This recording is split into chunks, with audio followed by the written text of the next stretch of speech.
What if you could learn more about natural movement from people who do the most unnatural things you have ever seen? Well, that's what we're going to find out about today.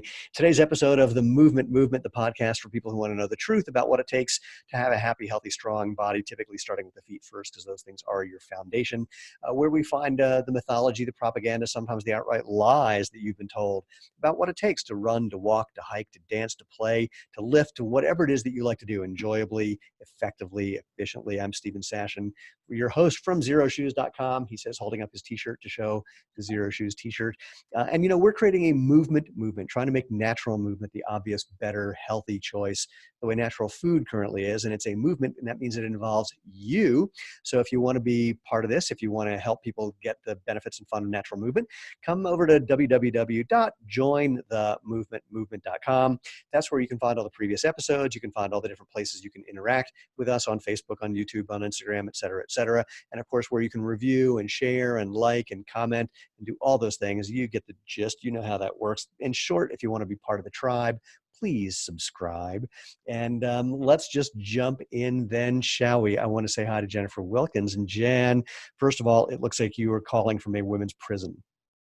It does look like that. This is actually my office right now, and it's the cleanest wall I've got. So your office is in a women's prison, which is something I wasn't expecting to talk about, but here we are. I don't know how long you've been incarcerated or what you got put in for, but nonetheless. So why don't you tell people who the hell you are and why the hell you're here? I am Jennifer Wilkins. I am here because I guess I am the most unnatural movement of the natural movers. I own a circus arts facility, so it is called Cirque Asylum. So maybe if I could be incarcerated in the asylum, that would probably make a little more sense. If you were wearing a white jacket and your arms were crossed, then that would be the perfect Cirque Asylum That's thing. later. Yeah, that's later. Oh, okay. That's I evening wear. Jennifer Wilkins' evening wear collection. Straight jacket. Exactly. As far as natural movement goes, I probably have to say I'm one of those people that is, it's not natural for me. It's probably one of the biggest struggles that I've ever had is to learn how to move naturally. And I don't know if you've ever heard of that before. You've got your athletes that have those natural gifts, if you will. Whether it's natural runner or naturally flexible or naturally strong, I find that really none of it's that natural, and all has to be worked on in some manner. But I was unfortunately not gifted with really any of it. I was born without arms and legs. Worker. That's what I am. I've learned how to work hard because none of it's made sense to me. I'm a very literal person, and so if you tell me something as simple as just do this, it comes out completely different than what the simple instruction was. Well, so you have right now Cirque Asylum, a circus arts school. What yes. I'm gonna kind of do your history backwards to get there. So let's start with this. So what are the people who come to Cirque Asylum? What are they coming? What are they doing? What are you teaching them? So the people that come to Cirque Asylum are those people that just are looking for something fun to do. Every now and then I'll get those people that say, oh, this has always been on my bucket list. I've always wanted to try this, but I never wanted to be a bucket list business owner, right? I don't want people to come in and go, okay, did it, see you later. So what I've done is developed programs that are based less around competition and performance, although those are some of those things we can offer to our students, but more around, hey, you never thought you could do this before in your whole life, well, let me show you how. And so we give them very small incremental movements that start to become more natural, if you will. So my students are very similar to myself in that, they come in and instead of saying, just do this trick, it's let me break down this movement into as many different pieces as I possibly can in order to strengthen the fine motor control within your body so that not only are you great in here, but you're great outside of here as well in your everyday life, which is where it really matters. Well, let's just cut to the chase. How many people can you fit in a very tiny car while they're wearing clown outfits? Because that's what people want to know. I mean, that's really if clowning was part of my specialty, I would let you know, but I'll have to refer you on that question. So which of these circus apparati, I'm not trying to show off my Latin, but I know absolutely no Latin. I've never studied Latin, big Latin, and even that I didn't do great at. So what are the actual circus-y skill things that you're having people do? So we have the very controversial pole dancing, which I think is a fantastic art form. We have two different styles. We have your, more chrome pole that people are familiar with. They have a different name for it, of course. We call it a chrome pole, not a stripper pole, but it could be, whatever. We also have wrapped poles that have kind of a rubber grip to it, which is more of like your Chinese pole type of thing. So we try and offer as many different varieties as we can in that art. We also have silks and lyra, which is the hoop that hangs from the ceiling. We offer contortion-like classes, but our biggest sellers, I'd have to say, is our foundational classes, the ones that build everybody up to those apparatus or apparati, if you will. Apparatus. All right. So we'll come back to that part. So as stripper poles go, so I actually did. There was a circus school here. Actually, there still is here in Boulder, and I was doing Chinese pole. In fact, what happened for me? So I was an all-American gymnast way back when. Blew out my knee. Was looking for something to do for years. Yeah. Before I got back into running, I found this whole circus thing, and I always Chinese pole for people who don't know. Just imagine it's like a 3-inch pole, 4-inch pole, goes like 20 feet in the air, and you'll watch people climbing and doing all these amazing things, sliding up and sliding down. I remember the first time I saw Cirque du Soleil, there was a Chinese pole act, and one of the bits or one of the skills that someone did, and people are going to have to imagine this, is basically just imagine climbing a rope with just your hands, but they're climbing up this pole while rotating around the pole, and their body is perpendicular to the ground, parallel to the pole. Now, when I saw this, everyone in the audience was kind of like, hey, applauding gently. I am jumping out of my chair screaming, you have got to be kidding Yeah. me. It's like the most insane thing I've ever seen. And so from that moment, I said, I got to do this. And I really loved doing Chinese pole, except that, boy, that is just an injury waiting to happen. That's not true. It is really, really hard to do really, really Yes. good stuff. And like being a gymnast, you end up with, rips on your hands and burn marks on every part of your body.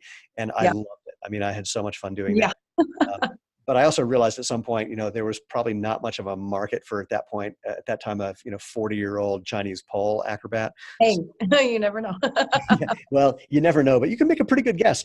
So I didn't do that. But anyway, but totally, totally love it. And it's fascinating to me that the whole quote stripper pole thing has taken off. And I don't think people, I know this is going to be fun.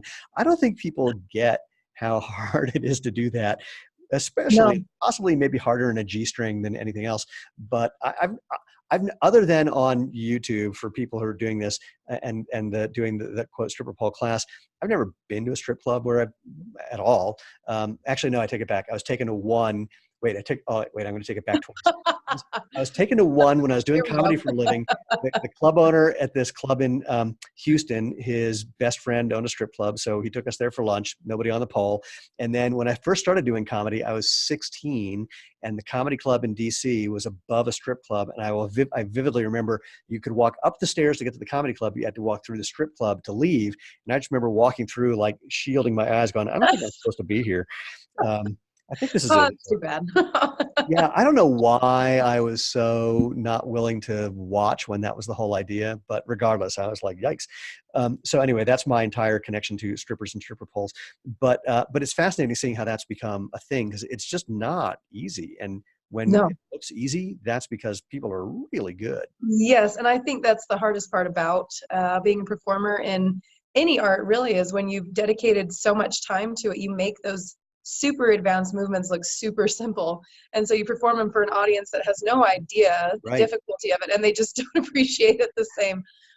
Well, it's sort of like magicians. Most magicians have this unconscious thing where they try to, if you're doing like a good sleight of hand magician, many of them will spend years working on something that you're not supposed to see, but because they spent so much time working on it, they have to telegraph something, or they just try to make you feel like an ass because, like, hey, I totally fooled you, and you're an ass, and because they just can't handle the fact that they worked so hard on something that's now invisible, which Yeah. is pretty entertaining. So, but all right, backing up in your history though, because I think this is relevant. So talk to me about how the circusy things that you were doing that led to opening Cirque Asylum. And then I want you to definitely talk about the part where, you were, according to you, not gifted in any way, and what it took to go from being not gifted to all the things that you're going to describe that you did.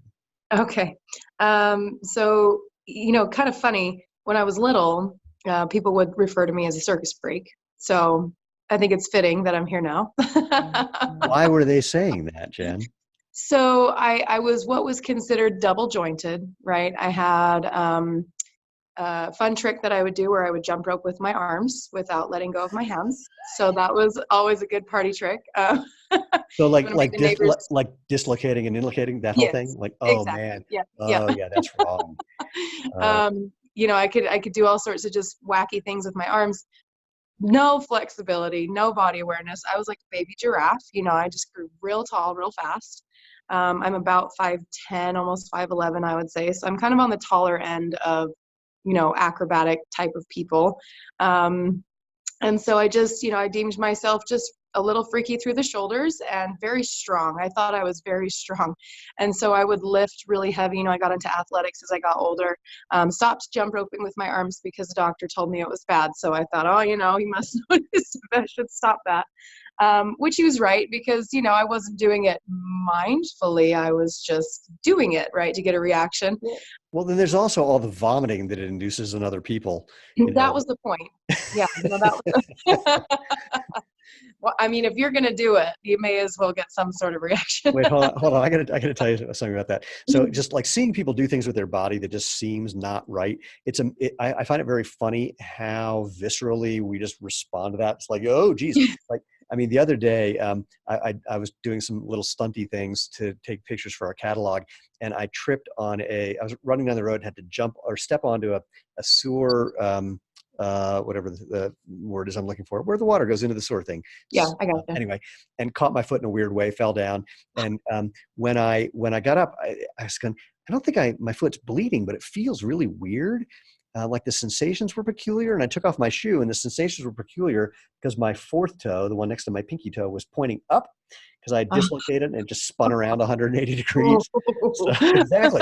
So even just that, it's like, whoa, that's wrong. And I looked at it and I went, oh, that is not okay. It didn't hurt. And then I just touched it and it snapped back in place. It was like, Oh my gosh, good thing it did. Whew. Right. Yeah. Right. So it's so just seeing people do weird things like jumping up with their arms. I find it fascinating how vomit-inducing that really is for people. What's really funny is when I used to watch contortionists when I was little, I had the same reaction. Oh, I funny. couldn't watch it. I could not watch it. Absolutely would just get sick to my stomach and could feel the pains. But the main thing was I felt the pain because my body couldn't do it. Right. So I was empathizing with if myself was doing, if that sounds weird, if I was doing what that person was doing, how would it feel for me? Right.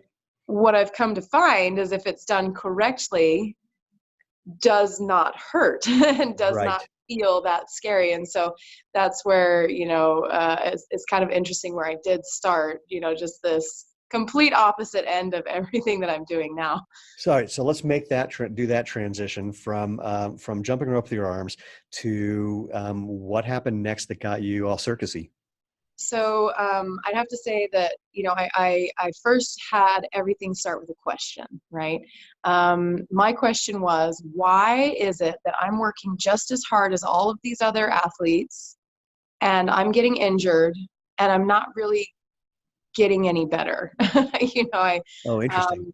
I And did all sorts of different athletics, soccer, how old were you? basketball. When, Probably 16 or 17 when I started wondering why it was that I'm still so uncoordinated and still like lifting all these heavy weights or what I thought was heavy, but in very poor form, I'd have to say, but still not able to run faster or be more kinetic with my movement, right? And so it went on to, I got interested in more of the personal trainer life. I did do the exotic dance for a little while, which the funny thing is exotic dance is so connected, right? And I learned the most amount of fluid movement from that job. oh, interesting. Yeah, and just watching and appreciating, the human form in all its glory and the way that it could be done in such a slow and connected way really, really intrigued me. And so I started going through more movement connection just by what it looked like versus how it felt, right? I mean, I was very superficial. I was doing this job that's very superficial. And so everything was external. And I got really good at the external movement after just years and years and years of trying to figure out why it was that I could work really hard but not see the same result, or the result that I was looking for ultimately. Right. And so after that, I had started my business about 4 months into my dancing career with a gal that owned a shop. And she was trying to bring in new customers. She had a high-end lingerie store. It was right when the recession hit, so it was a little tricky to get business in for high-end lingerie. So we started doing classes together and doing more like women empowerment, things like that. But then throughout my career, I constantly always had these questions popping up of, okay, well, now I've got these people who are bucket list students. They come in, they want to try it, they get empowered, they go home, I never see them again. And so was I really empowering them, or was it just forgettable? You know what I Right. mean? So Right. how do I become more of an influence in people's everyday lives to where they want to come back? And not only that, but how do I give my students the results that I want them to be telling other people? So those were the questions that really started my program development into more of the fitness industry versus hearing these things of like, oh, I had so many bruises, or I got these pole burns, or my bones are hurting from whatever we were doing, what have you, or my feet hurt. That was one thing I was like, I don't like that. I don't want them to be telling their friends about that, Right. and I don't want them to take that home with them. I really want to do well and give them some value. So that's kind of how this has all evolved, to be So honest. the conversation you and I had prior to this, I mean, and I think this is probably about your foundational class. What kind of woke you up to the way you think about natural movement and the various iterations of natural movement, and how and what you're now sharing with people about that? So I have suffered a lot of injuries from what I've done. I have about 16 years experience. We'll say 8 years of definite lack of understanding of how to be functional. Mm, I could still do the things that I was seeing and have these incredible pictures and what have you, but my body felt completely different than it does now. And my biggest thing was, if I want to do this forever, I should probably not feel this way. So about halfway into my career, I started diving into more kinesiology. And once I understood what kinesiology was, and I had never really heard the terminology of that before. I mean, I know human anatomy, I know personal training, I know, I did bodybuilding competitions, I did all these things that's supposed to be like fitness, right? Or overall health and wellness. And I felt like crap. I mean, my insides felt like crap, my joints felt like crap, my energy levels were suffering. I was grumpy all the time, and just had a much more toxic view on fitness. Whereas once I understood what kinesiology was, I couldn't get enough of it. So any book that I could find on it, whether it was gymnastics, whether it was dance, whether it was just overall human anatomy and kinesiology, I just can't get enough of it, and I'm just hungry for it all the time. And that's really what started getting my brain geared towards more, oh my gosh, like I have never really thought about just working my feet, or mm. just working my fingers and my wrists, or like every single inch of you counts. And if you have all these muscles that work in connection, and some of them are faltering and they're quite literally being ignored, then how are you going to expect to achieve this huge full body result without focusing on the full body in its entirety? So I should have interrupted you to ask this. We might have lost everybody with apparati, but would you like to give a definition for humans of kinesiology? Yes, so kinesiology is the study of human movement. It's how the body is actually connected within the muscular system, not only through muscles, but with connective tissues. And if you understand how that works, how the gears fit together, how they work in conjunction so that you're not initially grinding the gears as you're doing a maneuver, whatever that may be, even if it's just something as simple as sitting down in a chair. You don't understand the body weight distribution, you don't understand the physics behind the body mechanics, then things will falter eventually, and things break apart just like anything, any machine, you know. So let's talk about. I'm really curious about your foundation class and just talking about the things that when people walk in, what issues you see with many or most or all people, and what are the things that you do to get them I mean, I love this idea that we're talking about natural movement and we're talking about the whole body. So whether you want to talk about, feet first or just what you see with people just moving, standing, walking, sitting, etc., I'll let you kind of take it from here. But I mean, this is the thing that I find really compelling. It's funny, you made me think there. I did some work with a guy who used to be the head of biomechanics for the U.S. Olympic Committee, and Cool. he said almost anyone who walked into his office, their glute medius was just not doing anything. Just one of Yeah. those things. He gave almost everyone that correction. When I've done stuff with Irene Davis from Harvard, or Brian Heiderscheit, who I think is at University of Wisconsin, I can never remember, or other people that I know who deal a lot with runners, what they find is almost all the injured runners that walk in, their glutes just aren't working properly or at all based on the way they're running. So that's an easy one for running, but your experience extends beyond that to just living. So I'm really curious to hear what you see and then what you do to help people with that. So what I've come to find is that, and I'm sure you've heard this, sitting in a chair is one of the biggest injuries that I see people come in with. And injury doesn't mean, oh, now it's time for physical therapy or surgery. An injury can be as minor as paper cut. It's a compromise in your system that can affect you. And if you have a paper cut on your finger and you're trying to use your hands to climb, like, you're going to feel it and it's going to affect the way you're climbing. So when people come in, it is true that I'd say that their glutes are not working properly, but it goes so much deeper than that, in that if they don't understand how to align their skeletal system properly, it's, I find, nearly impossible to get those muscles to fire correctly Hmm. at all, because you're quite literally not putting them in the right place to fit within that puzzle, right? So if you have a puzzle and you've got it even just a little crooked, you can shove at it all day long, it's not going to go into place until you turn it just a little bit. It'll set right in, no problem. So what people understand about fitness, I think, is also the biggest problem, is they, the whole go big or go home, all these things. No And they pain, no forget that, gain. yeah, all that crap, I feel like if you don't have that relationship with your body to understand, like, oh, how is it actually supposed to just be aligned in movement, period, it just won't work. So, people will say feet first, right? If you work their feet, then everything above, because those are the foundation, it'll all work great. Well, if you only work the feet and you don't work the knees or the gluteal area, then you'll work the feet all day long, but then you're adding more stress to the knees and the hip structure, which then radiates all the way up to the neck. Again, it's all Right. connected. So what I found, the biggest thing I start people with is their transverse understanding. So the transverse abdominals, I don't know if you know what transverse Well, abdominals. I do, but talk to Some people. people don't. Yeah. So as far as what those are, it's basically this huge giant belt, or for the ladies, a corset muscle, right? That is your foundational muscle, basically wraps around from the front of you to the back.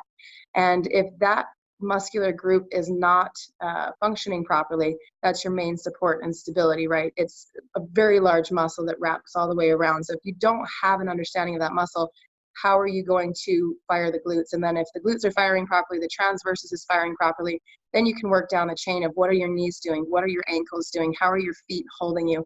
So that your center of mass is being held through the trunk. And then you can work out from there, is kind of what I found is most beneficial. Interesting. Can you give people an example of how they can get in touch with their transverse abdominis? One cue that I give is, if you were to think that you were walking into a freezing cold pool of water that goes up to about waist deep, what does your body do? Mhm. It tightens everything up, tries to protect all Basically the trying to organs. pull everything out of the water before it hits the water. Exact, Yeah. exactly. Tightens it all up, right? Binds those muscles together, and then you can think from the center out. That's my favorite way to work people. But I'll tell you, sitting in a chair is the thing that kills you, because, for one, and I'm doing it right now, I'm kind of slumping down, but I try and change positions as much as possible, and that is with that holding through the center. So when you do sit in a chair, you move primarily upper body, right? You Right. hinge at the upper body, you work with hinge joints through your ball and socket joint. I mean, you turn your machine into something completely different, although it has function to do more.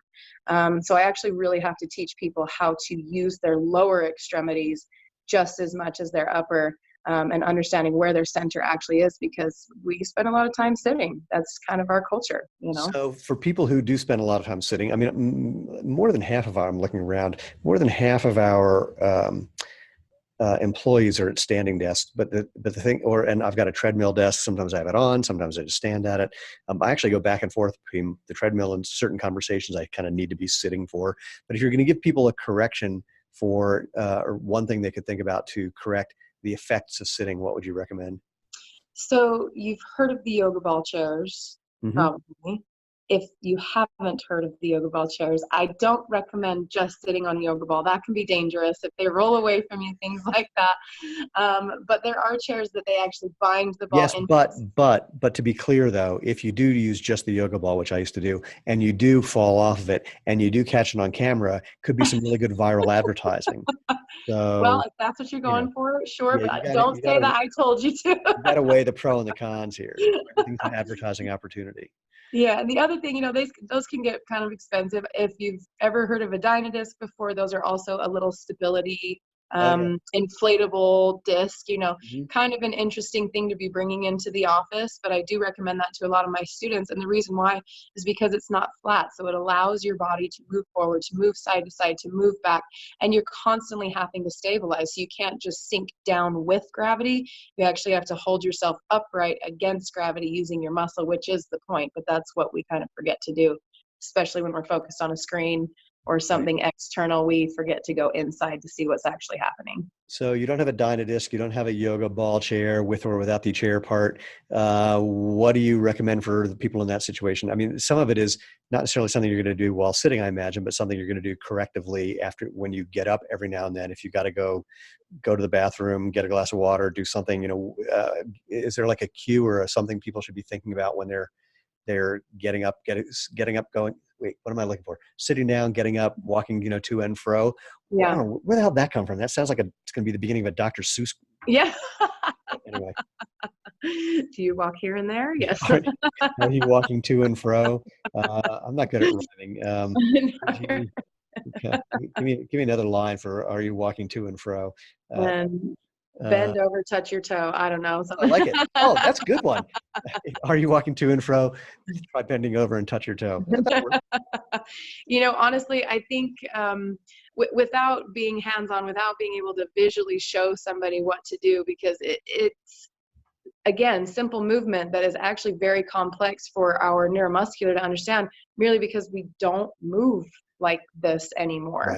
Right. So if I were to give you just a verbal cue that somebody could possibly understand, get creative with your movement.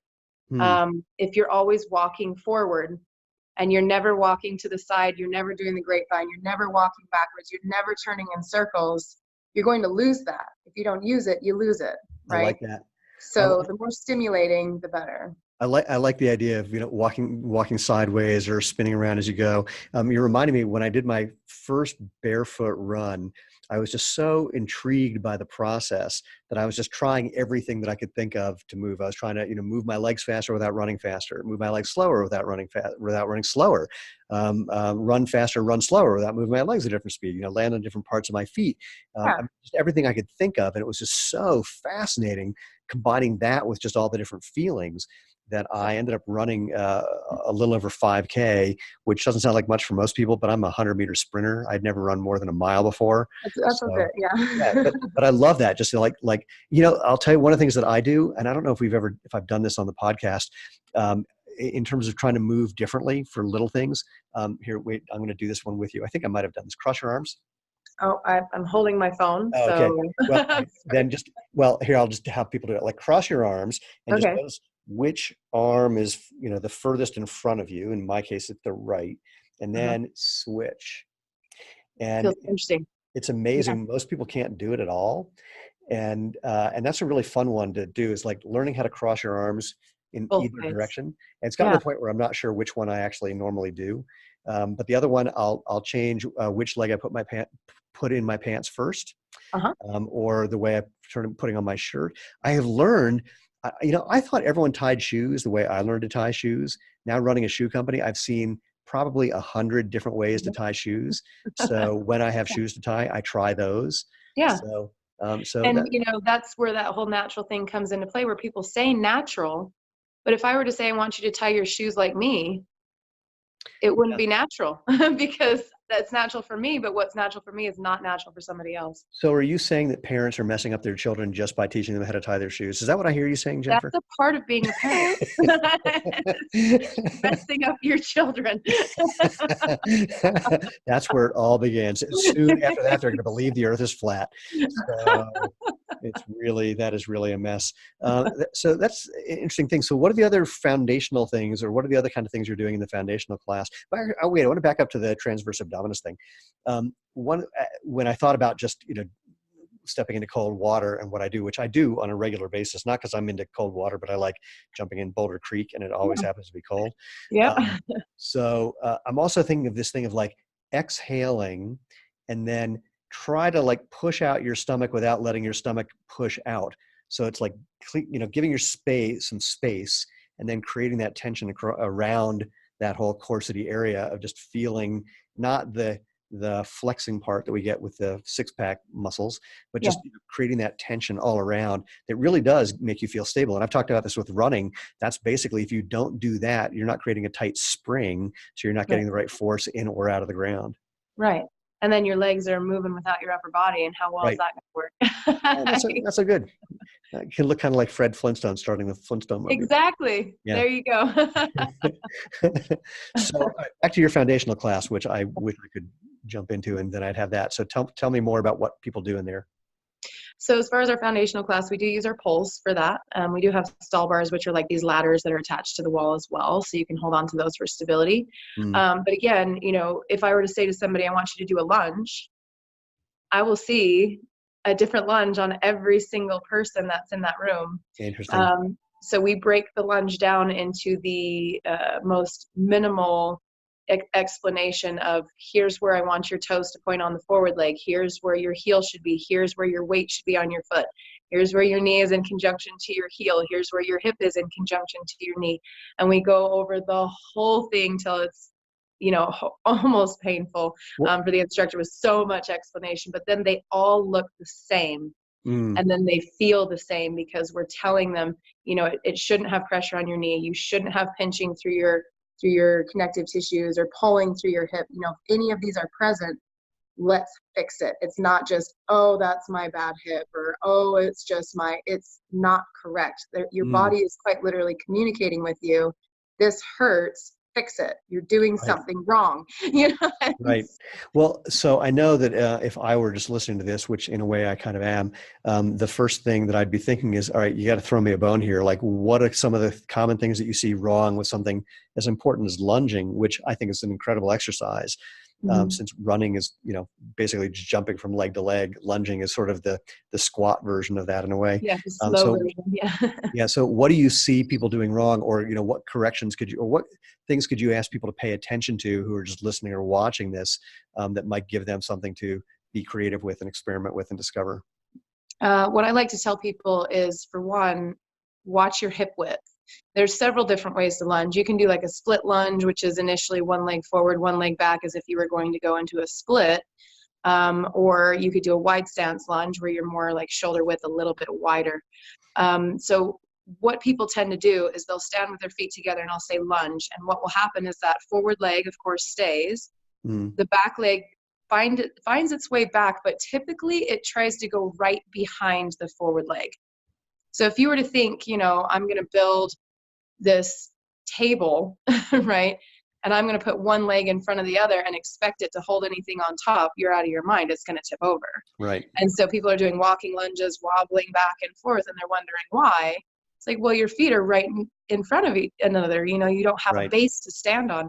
So to watch out for your base, making sure you're making a rectangular shape. Mm, If you had sticks or even string, you could trace, your front of your rectangle across the front foot.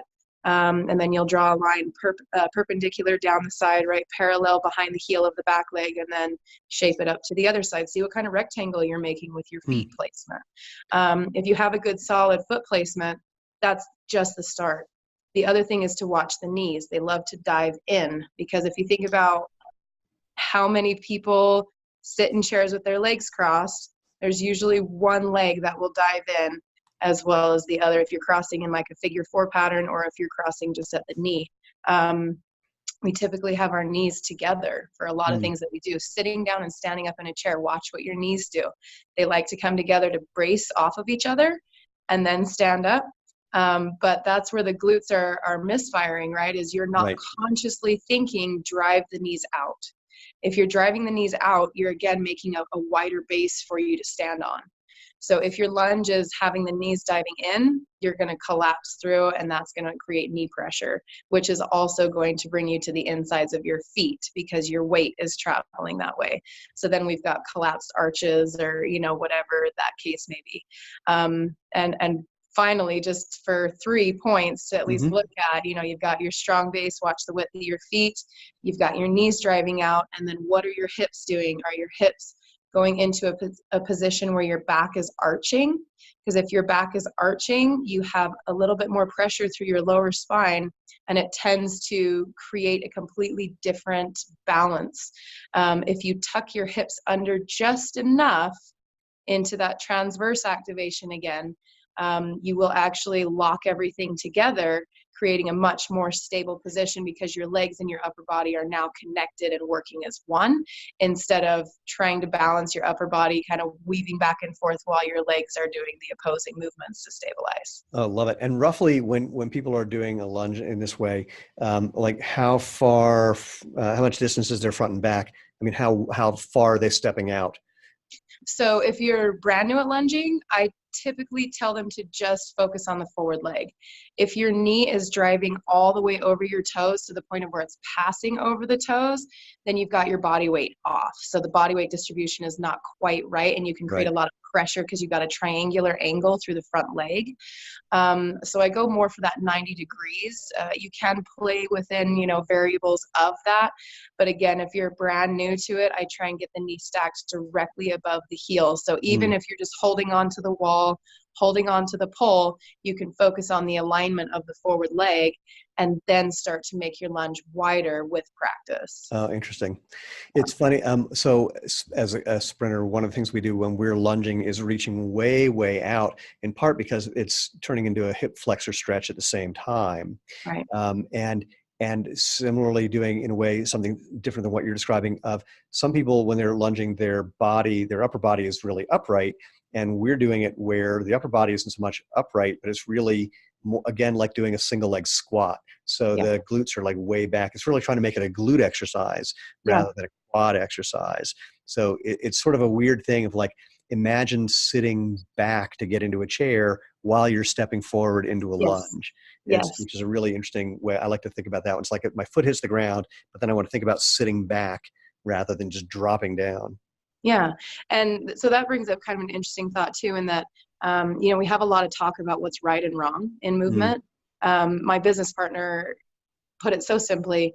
He said, it's not about right or wrong. It's about less efficient or more efficient, yeah, right? So we have different patterns. If you can think like, okay, the alphabet has 26 letters. How many combinations of those 26 letters can you make? 4. Oh, sorry. Billion. No, I Right? was just going, all I can do is 4. That's really all I've got so far. So then you think, okay, well, we have about 106 bones and over 232 muscles that we, focus on the majority of. Over how many combinations can those make? And so if you understand the physics and the mechanics of the body, you could come up with several different lunging type of things depending upon what your sport or your Right. way of or your goal movement would be. However, then we're missing a bunch of motor control skills that we could have, whether we use them or not. I say the better you are is the more information you have, the more patterns you're using. So that's kind of a thing to think about as well, as when you are doing lunges, what are you doing them for first and foremost? Mm, If you're running, you're going to have a different focus on what your lunge is. However, leaning forward or leaning back or turning side to side, going up and down on your toes, taking one leg to the front and bringing it back around to the back while you're stabilizing. I mean, there's just so many different combinations of things you could do in a base lunge position right. that, quite frankly, I think a lot of us are missing. Oh, that's That's really interesting. Yeah, it's funny. Yeah, I just have this other memory. So there's certain lunge patterns that I just don't really bother doing because, again, as a sprinter, sorry, here's the weird thought. I went to a CrossFit gym for the first time years ago, and I walked in and I went, "Oh my God, this is my fantasy garage." I mean, I just want all these toys, and they kept, wanting to talk to me about becoming a better athlete by doing CrossFit. Now we can have arguments about whether CrossFit does that or not, but I kept saying, "I'm not trying to become a better athlete. I'm just trying to get that much faster in a straight line." Yeah. And they didn't understand that. So it's like yesterday on the track. In fact, my training partner wanted to do some things that had to do with lateral motions and twisting, and I said, Yeah. "Yeah, I just don't care." I'm just moving forward today. And so, she did those. I just watched. But it is. But the thing that's so funny is, on the one hand, it kind of makes sense. I was really focusing on just starts and acceleration. On the other hand, if you don't do some of that lateral stuff, you are losing some of the connections that allow you to do something Yes. linear. Yes, exactly. And again, it goes back to that connection. If one part is weak, the rest of it will falter. So it's the stronger you can make yourself in all the ways, not only with your speed and accuracy, but let's say you hit uneven ground when you're running. What's your body going to do if it hasn't been Right. trained to correct that? You're probably going to end up with, and I don't want to jinx it, but just, a serious injury just for the lack of understanding how to recorrect that side movement that wasn't trained as efficiently as the other. Interesting. I want to back up to something you said before I'm really getting a kick out of. So when we see people doing contortion, which looks like the most insane thing a human body can do, can you talk to me about, quote, the natural aspect of that? When you said, if you do it right, it doesn't hurt, for example. Yeah. I mean, talk to me about the natural component of a super unnatural thing. I mean, pick your favorite contorted pose and kind of go Okay. from there. So one of my favorite things to do, I'm a creepy lover. I love to creep people out. I love to be creepy. Um, so one of my favorite things to do is basically be standing and just fold myself in half backwards and just kind of hang there for a while until I decide to start crawling towards them, in more of an exorcist sort of way. Oh, okay. That's Yeah. always a crowd pleaser. Um, Depends on the crowd you're hanging out with. well, that's true. However, I'm always pleased. So that's what matters. There you go. um, I think a lot about, adaptation in that, gosh, 6 years ago, if you would have said I was doing what I was doing, I would have laughed at you because I deemed myself not flexible a long Mm, time ago and had said, if I just become really strong, then that's going to be my superpower and I'll just run with it.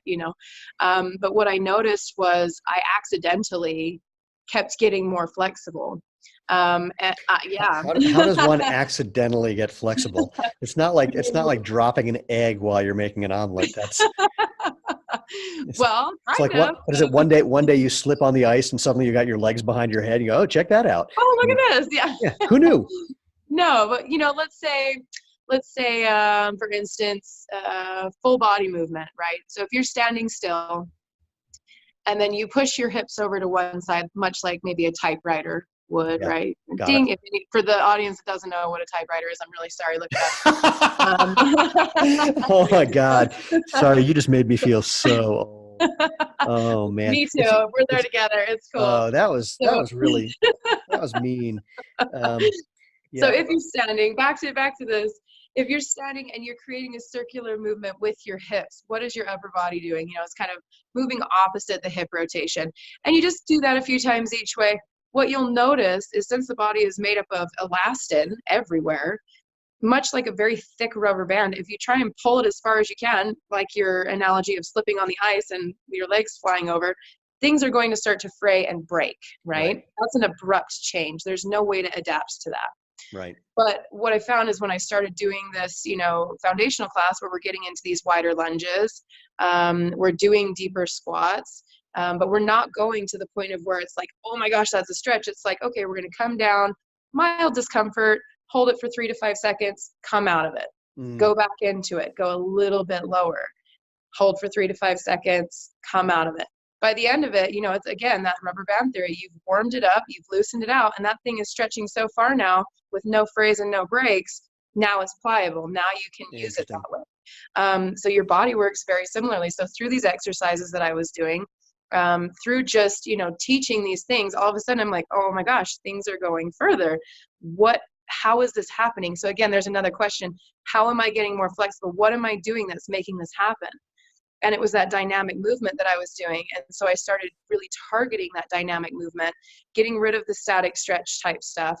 Our static holds are very, very rarely used, but we do train them because, hey, let's be honest, it's a part of movement, right? That's Sure. static holding. Once I started going more into that, my body started adapting to all these things. I started learning more about the strength behind flexibility, not just pull on it till it goes.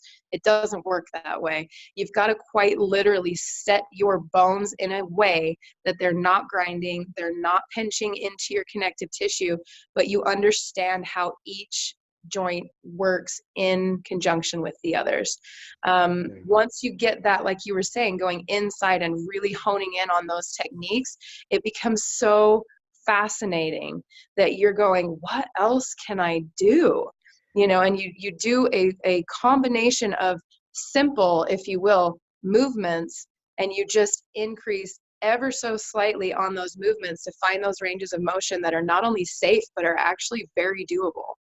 So one of the things that I'm hearing you say that I'm really intrigued by, and I've got a thought that goes along with it, is that to do something like this, a crazy backward bend is in a way more of a strength exercise, a strength activity than just a quote flexibility thing. But it Yeah, has to do with learning how to apply the right strength in the right place at the right exactly. time, right angles. Exactly. I'm remembering, it just hit me again, thinking back to when I was 15, 16, doing gymnastics, and we were working on various forms of splits, or the biggest thing we were working on actually was what's the word? I can't even find the word I'm looking for. The middle Basically, straddle. I know what you're well, talking not, about.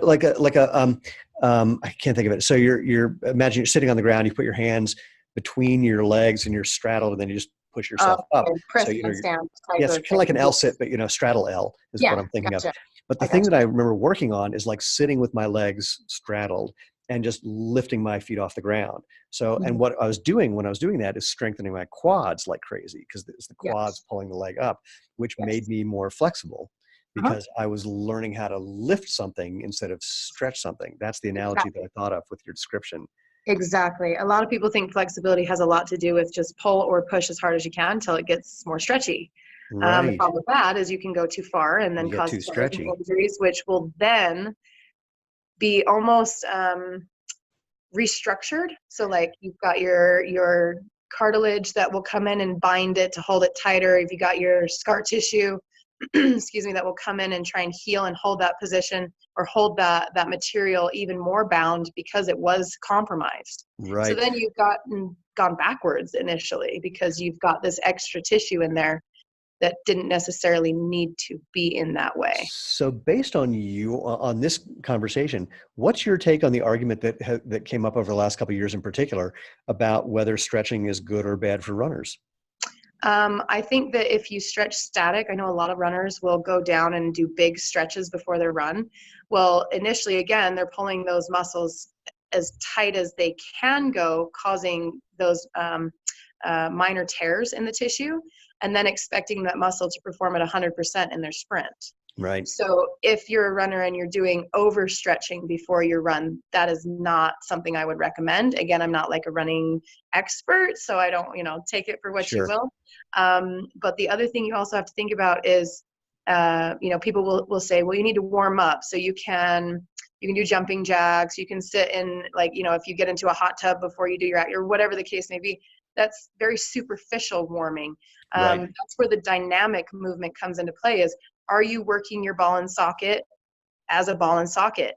Are you having it go in its full range motion before you have it do these super extensive amounts of weight bearing activities? You don't need to stretch them. You need to warm them and make them pliable. If they're pliable, Your audio just got like really wacky, by the way. Like you're suddenly behind some cotton is what it sounded like. I don't know. Sorry. I don't know. It's the asylum. It does what it will. Oh man, it's a shame because it's tricky to hear you. But I get the idea. I mean, I'm also just thinking of like if you really thought about flexibility as a variation of strength, then it wouldn't then working on quote stretching from that perspective wouldn't be causing problems that, like you said, slightly muscle tears or overstretching something would cause that would make the muscle weaker and less performant. Exactly. Yeah. And Interesting. the more aware you can be of your muscular length, the Mm. better, right? Because if you go to as long as you can all the time, you're weakening the entire structure. But if you can work um, more with understanding that it's not gravity that's bringing you into these positions, but rather you are placing yourself in your positions with yourself. I like Oh, to that's say a that good you're one. your best partner. There's these partner stretches and things that happen. I say, you know what? People can't tell how far they're pulling you. Right. You are your best partner, and you will always have one muscle group that's working and the other is opposing. So you should learn how to work them that same way in any given position that you have. There was one time I was doing rehab for something. I just remembered, and I was just doing a calf stretch. Just your kind of classic step a little bit away from the wall, lean to the wall, keep your heel on the ground. And I don't know how or why, it's been long enough ago that I don't recall, but I ended up like getting this massive, massive stretch, like way more than I had ever done before. And it was just kind of stunning. I didn't know how I got there. I was Yeah. definitely deliberately pulling myself there to a certain extent, but also even while I was doing it, this is at a physical therapist's office, and I had the distinct impression that the PT was not paying enough attention. And while I was able to do this I've been amazing, yeah, absolutely. While I was able to do this amazing stretch, I also basically pulled both of my calves. Yeah. And I, I was just kind of dumbstruck, like, why did that guy let me do that thing? Even though Yeah. it made me realize that I had way more potential for movement than I ever had before. It was not done in a very elegant way. Yeah, I think that's a really unfortunate thing that I hear a lot, actually, is, whether it's physical therapy, whether it's a personal trainer, whether it's a circus arts coach that just says, now just do this, Yeah, right? I actually train all the teachers here at Cirque Asylum, and they go through my foundational training. And the one thing that I think has helped them understand how not natural things are for people, like stand up against the wall and push your heel to the ground, right? right. Okay, sure, let's do that. Oh my gosh, why did my muscle just like fire and Charlie horse on me? Because it was overstretched one way, so it tried to counteract it. Your body's very smart. It's the smartest machine you'll ever own in your whole life. Yeah, Throw you those haven't driven phones my away. car. This So. is the smartest machine. It does stuff without you even programming it or thinking about it. But unfortunately, we can program bad software as well. Yeah, And so with my trainers, I will have them teach me how to put on my shoes, or I'll have them teach me how to sit in a chair, interesting. how to put on a jacket.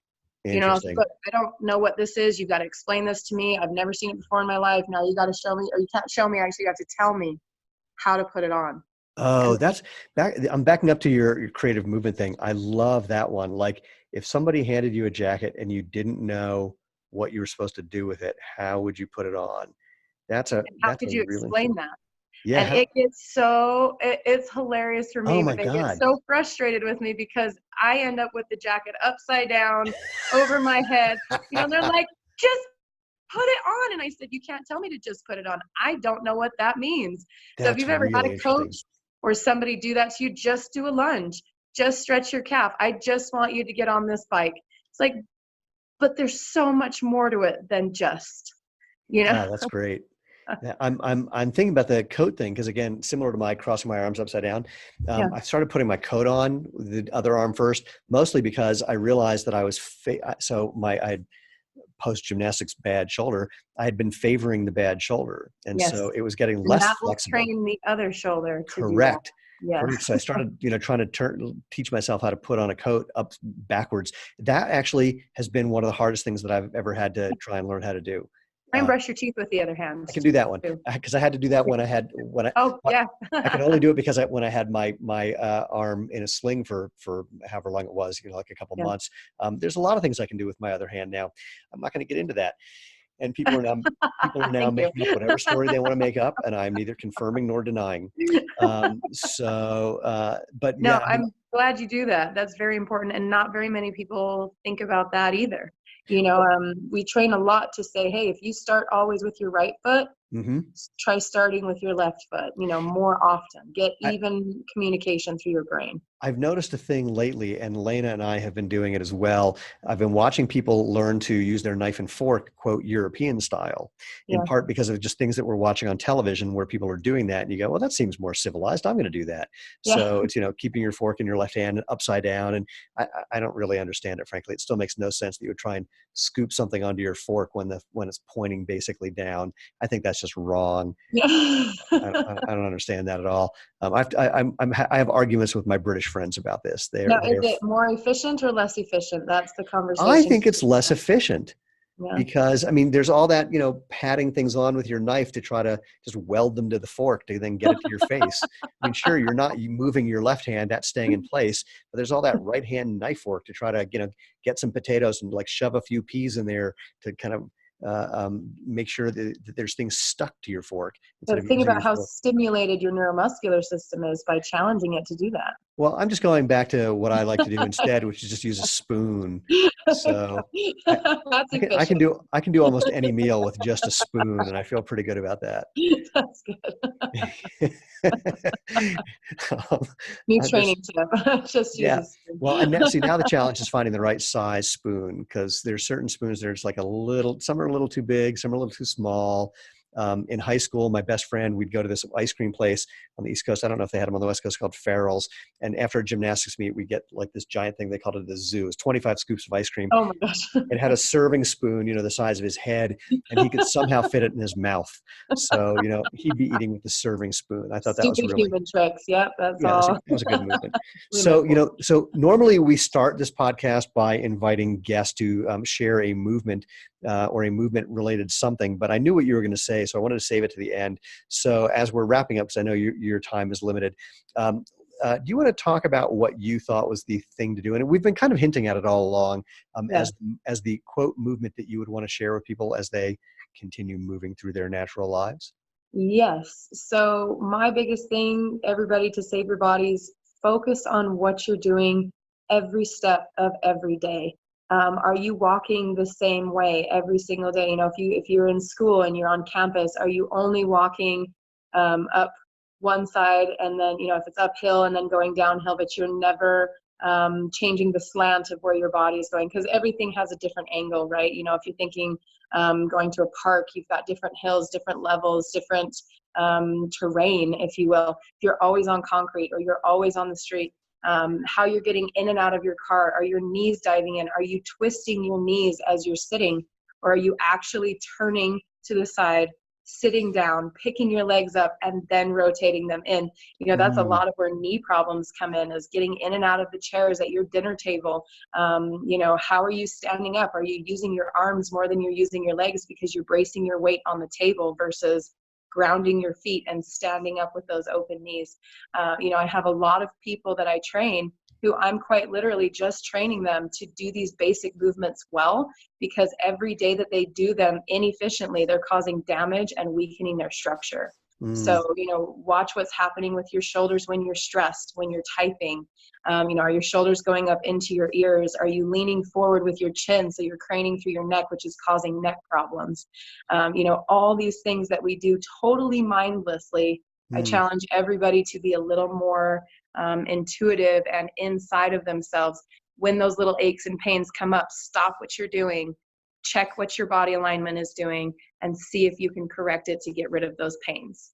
I love it. I'm thinking if we had to turn that into a course, it would be like, to turn that into bite-sized pieces would be on day one, pay attention to your hands as you do X, or on day two, pay Mhm. attention to, what angle are your feet at when you do Y, Mhm. or there's one that I've been noticing that when I read certain things, I'm tilting my head in a certain angle. And I've Yes. been noticing that lately going, why am I doing that? And I have a Yes. hunch it's actually because of maybe something having to do with my glasses, or I don't know, but I'm Yeah. just sort of but it's funny. I've just been paying attention to those, but I love the idea, since we don't have this curriculum yet, of like, think of a thing during the day, a thing that you do, and pay attention to one part of your body and how it relates to that. And I'm also thinking like pay attention to a part of your body that you think has nothing to do with the thing that you're Mhm. doing. Exactly. Yeah, that'd be a fun one too. Yep. Cool. Well, Jen, this has been a total pleasure, and Likewise. Yeah. please. And so, but I just love the idea of just the awareness that you're bringing to this, and how people can then be really invited to discover their body more, because natural is the easy thing. But we've just habituated ourselves to things that are not so much. And then, and I do love that any good circus artist has really just kind of mastered some natural things, like again, not throwing yourself, letting gravity do the work if you're Yeah. doing a stretch, but letting you do the work. I really love that one. Yes. So if people Exactly. want to find out more about you and what you're doing, how would they do that? Well, you can follow me on Instagram at Jennifer Circus. I'm also on Facebook, but even more so, if you want to check out our business, you can go to cirqueasylum.com and kind of check out what it is that we have, class scheduling, or even the programs we offer. We are definitely looking into doing more workshops and things for people. So even if you're out of Awesome. state, yeah, we can come out to you and kind of, cater to what you guys are looking for. So And spell Cirque Asylum for people who don't have any clue how to spell Cirque that's right. Asylum. I was just thinking about doing that. It's CIRQUEASYLUM.com.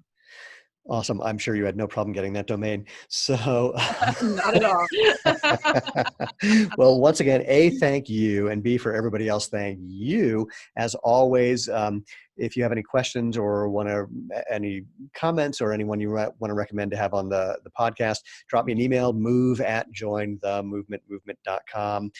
Again, go to www.jointhemovementmovement.com to find previous episodes, to find out all the different places you can interact with the podcast. If you're on YouTube, hit the little bell to get alerted about new episodes. Subscribe. As I always say, if you want to be part of the tribe, please subscribe. But most importantly, go out, have fun, and live life feet first.